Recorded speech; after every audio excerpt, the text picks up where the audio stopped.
Assalamualaikum, jumpa lagi dengan Bu Evi. Bagaimana? Apakah kalian baik-baik saja hari ini?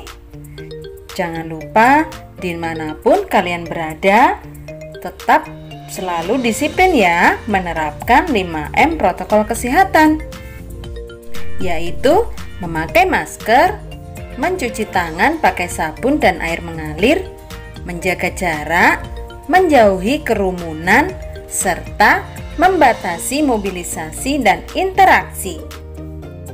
Nah, apakah kalian sudah siap belajar untuk hari ini? Jangan lupa ya, sebelum belajar disiapkan terlebih dahulu buku dan alat tulisnya. Kali ini kita akan belajar tema 7, perkembangan teknologi, subtema 3, perkembangan teknologi komunikasi pada pembelajaran yang kelima. Kali ini kita akan belajar tentang keberagaman suku bangsa dan asal daerah, informasi tentang perkembangan teknologi pengiriman surat, serta keliling bangun datar.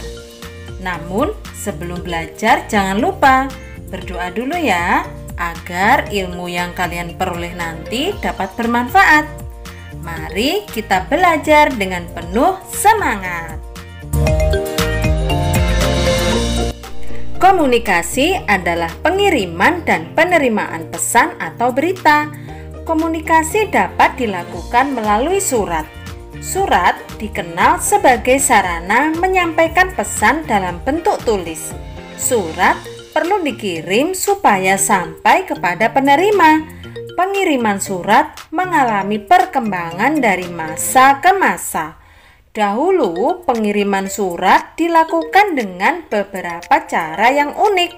Sebagai contoh, melarungkan surat yang dimasukkan dalam botol ke laut dan menggunakan merpati.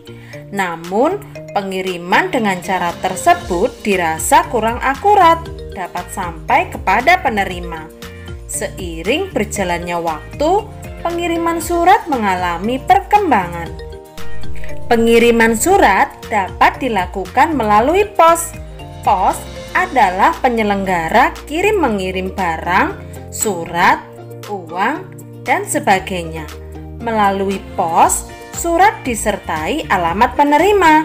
Kemudian, petugas pos mengirimkan surat sesuai alamat penerima. Oleh karena itu, keakuratan penerima surat dapat terjamin. Namun, pos memerlukan biaya untuk jasa pengiriman. Selain itu, pos juga memerlukan waktu yang cukup lama.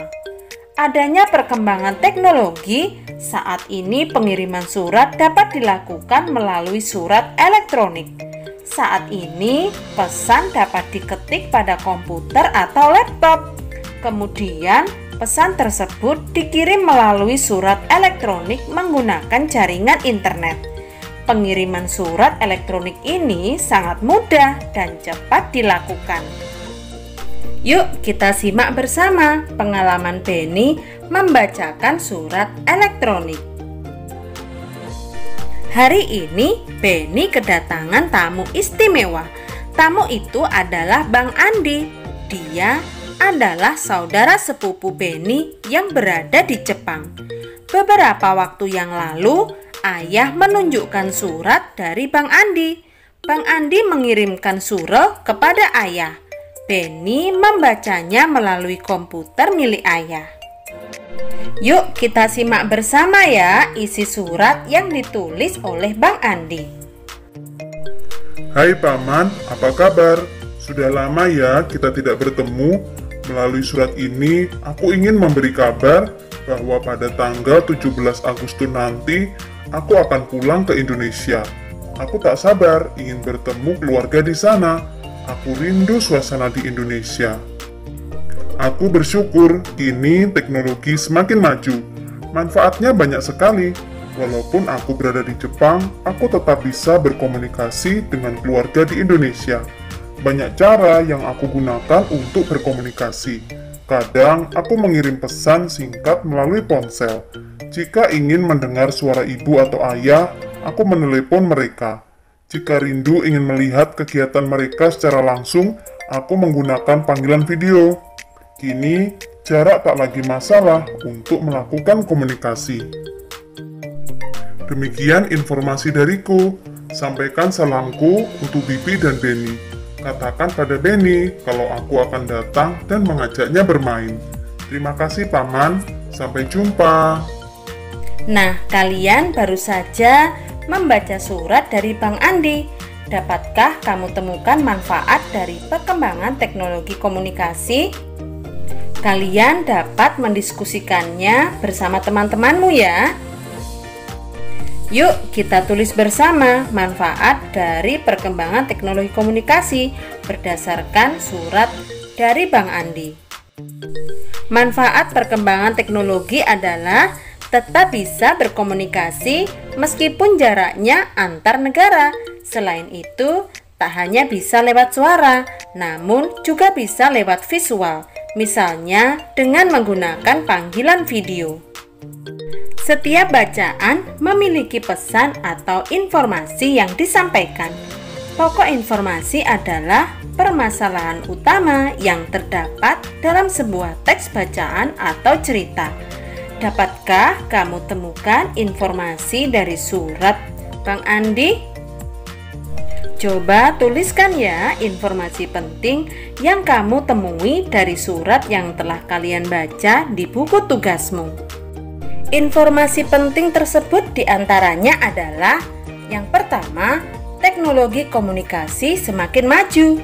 Kedua, bisa berkomunikasi meskipun antar negara. Ketiga, komunikasi bisa dilakukan lewat pesan singkat, pesan suara, bahkan panggilan video. Dan yang keempat, kini jarak tak lagi masalah untuk melakukan komunikasi. Akhirnya, Benny dapat bertemu dengan Bang Andi. Rupanya, Bang Andi datang bersama temannya yang berasal dari Jepang. Namanya adalah Aito. Aito ingin mengenal macam-macam budaya di Indonesia. Bang Andi mengajak Benny menemani Aito mengunjungi pameran budaya Indonesia. Di pintu masuk, mereka menerima peta lokasi pameran.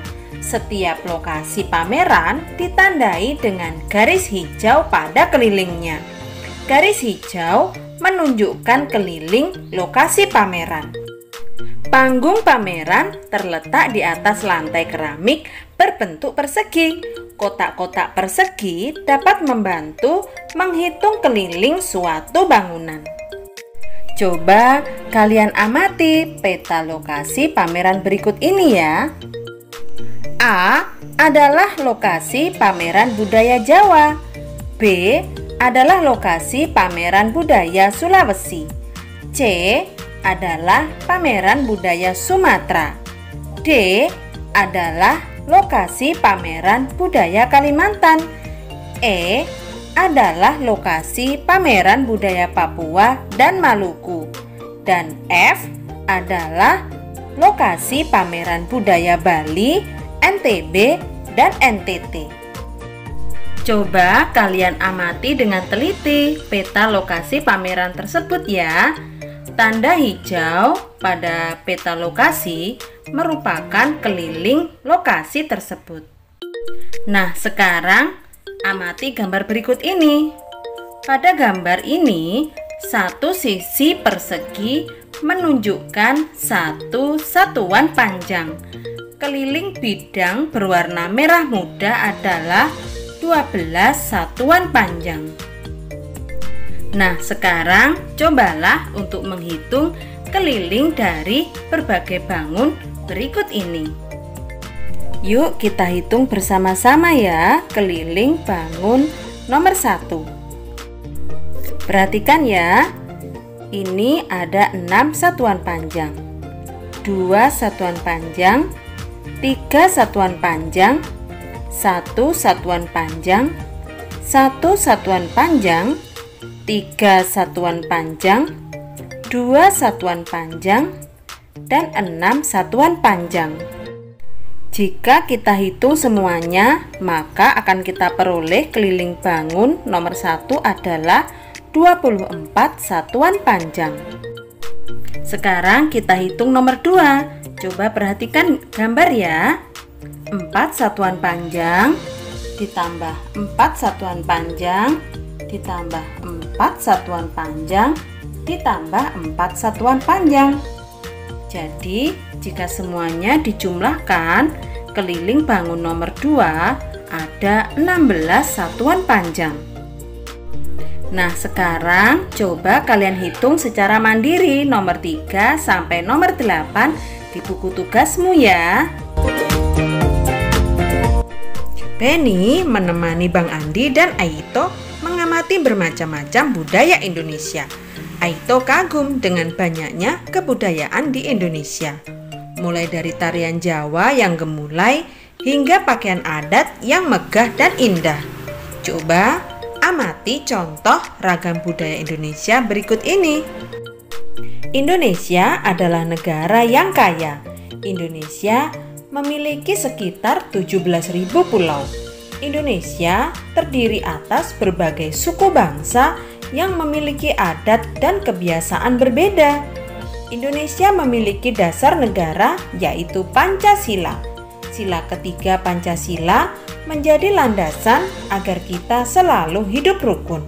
Semboyan bangsa Indonesia adalah Bhinneka Tunggal Ika. Artinya berbeda-beda namun tetap satu.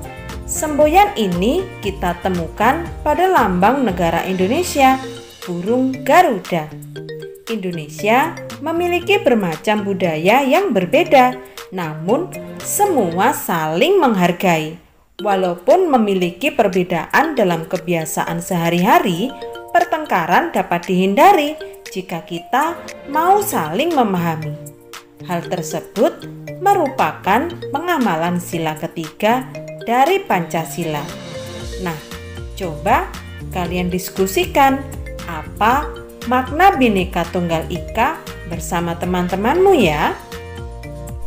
Makna Bhinneka Tunggal Ika adalah meskipun Indonesia memiliki beragam suku bangsa, bahasa, dan agama yang berbeda, tetapi tetap satu. Nah, sekarang cobalah untuk mencari informasi melalui kegiatan wawancara mengenai macam-macam suku bangsa teman-temanmu ya. Tuliskan hasilnya pada tabel berikut ini. Bu Evi beri contoh ya.